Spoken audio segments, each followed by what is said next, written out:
manzilatul tawakkul, the station of trusting Allah. And this, I believe, is the antidote to the modern day anxiety that most people experience. You might say, but what about medication? You might say, what if it's physical? Let's rule out all of those cases where somebody needs medication, yeah? Fundamentally, the wiring of human beings have changed such that they've stopped trusting Allah, and this is one of the greatest causes of the anxiety that we see, the worry, the sadness, the depression that we see in the faces of the people around us today. The complete opposite of trusting Allah the Almighty is being obsessed and completely trusting the means and the tools around you, such that you become over-invested in them. When Allah talks about this in the Qur'an, He says, "Ar-ra'ahu istaghna," in the very first revelation. What happens when you see a person think they don't need Allah, they just need these tools? They need this food, this water, this cooker, etc., in order to provide for themselves, not realizing that if Allah hadn't provided for them, they would be hungry and thirsty. So this is what we're going to talk about. At-tawakkul in Arabic comes from the root letters wakala yakilu, which is to leave something to somebody else to do, to let somebody else take charge of your affairs. A very simple analogy I can give you is a travel agent. I know people don't use travel agents anymore. All of you use Skyscanner. That's fine. You can use Google Flights as well. I don't get any commission on either of them. Why? If we just take this for a moment, up to 20 to 30 years ago, before the boom of the World Wide Web and the internet, if you needed to take a flight to go somewhere, you had to go to a travel agent and you had to leave it to them. In the last 20 to 30 years, with the bearing of digital devices and the internet and automation and all these things, human beings are taking more and more on their own plate. Is the birth of DIY. A friend of mine, once I found him, he went and he bought plaster and he decided he was going to plaster his own walls. I said, Habibi, call an expert, pay the plasterer and let him plaster your walls. He said, no, I can do it. Why? I watched a YouTube video. That's the generation we live in. Everybody thinks I can do it myself, I can rely on myself, I can be self-sufficient because I can watch a YouTube video, I can buy a machine, AI will do it for me, this tool, that method, this process, that company. I don't need somebody else. I'm not dependent anymore, I'm independent. And so gradually in the last 100 years, you've seen human beings feel and want to be more and more independent. A young man, a woman growing up in their parents' home.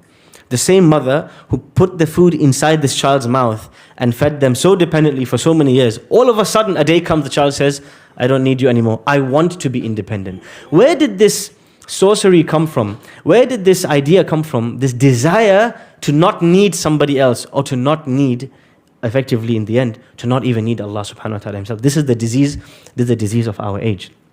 There's a lot of backstory to why people want this and why they're sold that this is the best thing for them and why they desire it. But let us come to tawakkul.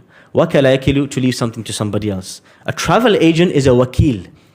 Somebody you have told, listen, I want to go to Zanzibar, I want to go to Malawi, I want to go to Pakistan. On these dates, this is my budget. Assalamu alaikum, I leave it to you. The moment you say, I leave it to you, now you have made them a wakil. You have left the outcome to them. Now, Ibn al-Qayyim, may Allah have mercy on him, says in Madarij al-Salikin, he says there's 3 levels of tawakkul. Tawakkul is the art of leaving somebody else in charge. The art of entrusting the outcome, not the process, but the outcome, to somebody or something else. He says there's 3 levels of tawakkul. He says the level 1 is when you give it to somebody else, but you don't trust they're going to do it, so you keep intervening. You've physically trusted them with it, but you've not left it with them. So you go to the travel agent. Ding, ding, ding, ding, ding, ding, ding, ding. Assalamu alaikum. Press 1 for English, 2 for Arabic. Press 1. Assalamu alaikum. I'd like to go to Argentina. What dates, brother? These dates. What's your budget? This budget.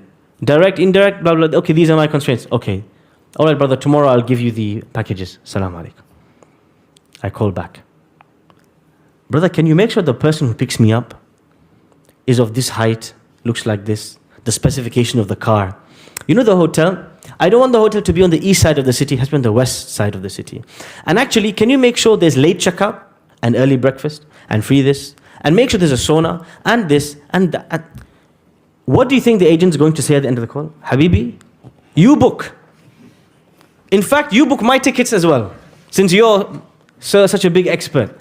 So this is fake tawakkul, in the sense, you physically discharge the responsibility to them, but mentally it's all with you. You can't let go of everything.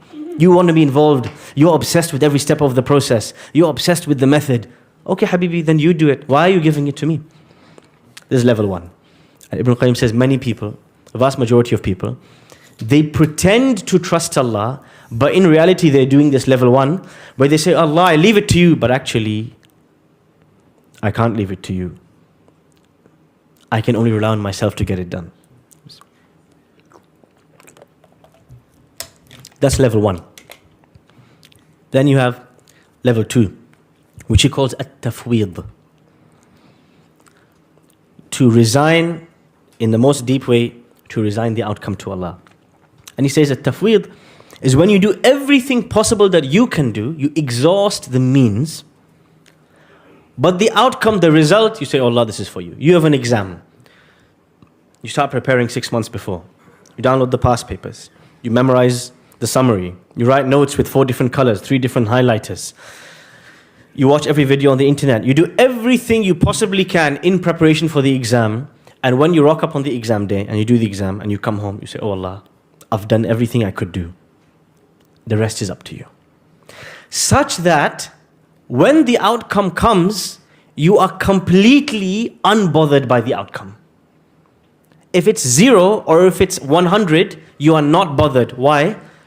In your head, in your soul, you know, my only obligation is to do the necessary steps. But the outcome is nothing to do with me absolutely whatsoever. If I've been negligent with my studies, then I'll blame myself. But in reality, the outcome is to Allah. So I'm going to be relaxed.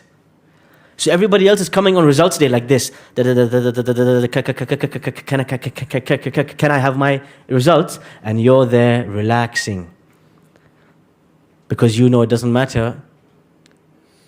I did what I could. I did my best. I put in my effort. And the rest I'm going to relegate to Allah. This word tafweed comes in the Qur'an. Or rather, let me ask the question. Where does it come in the Qur'an? Dear Ahlul Furqan. The verb is وَأُفَوِّضُ. Someone said it. Someone's whispering it. وَأُفَوِّضُ أَمْرِي إِلَى اللَّهِ. Who said it in the Qur'an? The su'al as'ab. Who said وَأُفَوِّضُ أَمْرِي إِلَى اللَّهِ? I like to challenge Ahlul Furqan. It's nice. Not Yaqub. Sorry? Not Musa alayhi salam, but close. In the story of Musa. There was a man from an MP in Fir'aun's inner circle, one of his close leaders, who was pretending to be just hiding his belief. And eventually they found out that this guy is a believer, he's a monotheist, and he's trying to push the mission of Moses. Let's kill him. And when they comes into open confrontation with them, he starts to explain to them, guys, how can you kill a man just because he says, my Lord is Allah, blah, etc., etc. And then he says, you know what? فَسَتَذْكُرُونَ مَا أَقُولُ لَكُمْ. One day you guys will remember everything I said to you. وَأُفَوِّضُ أَمْرِي إِلَى اللَّهِ. And I let go. I absolve myself. I submit my situation to Allah. This is level 2. He has done everything to convince his people, to explain to them, and to protect the faith. And at the end he says, you know what, after all this, I'm going to leave it to Allah. Allah subhanahu wa ta'ala is all aware of his slaves. What happens next? Who can tell me the next ayah? Continue.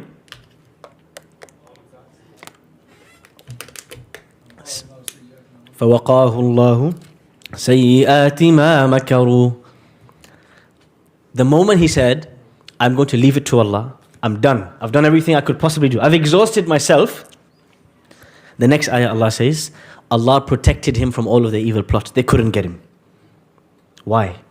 Because one of the greatest means and tools and methods to earn the help of the Almighty is to actually know when your job stops and his job begins. And to actively say, you know what? Whatever the outcome is, bad, good, great, terrible, amazing, I've left it to Allah. This is tafweed. The third level and the final level, don't worry, there's only 3 levels, that Ibn al-Qayyim mentions, he calls is manzilatu taslim, the level of submission. The level of submission is the level of Ibrahim alayhi salam, when he steps into the fire and he just expects the fire to go cold. Please don't try this at home. No, I didn't say you should try this at home.